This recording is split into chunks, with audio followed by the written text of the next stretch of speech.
Hi everyone, thanks for joining me. Dr. Jeff here from Ear Care Specialists in Nottingham. So you're just joining me in the left ear here for this patient. A little bit of wax that we took out, but the right ear was really where the problems were. She had lots of wax in there and it was dry and it was flaky and it took a little bit of getting out.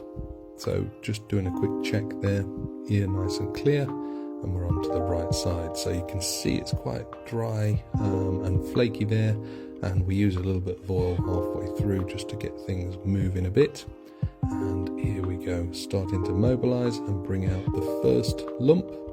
So we think that might be all of it, but actually we go back in and there's a much bigger lump sat behind it. So we take another look,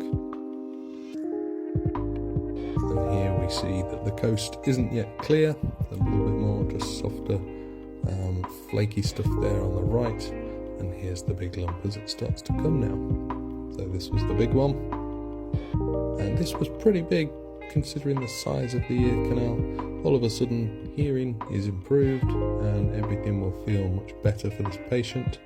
Check the coast is clear, there's a tiny little bit of debris on the right side there that we just get, but otherwise all good. Thanks for watching.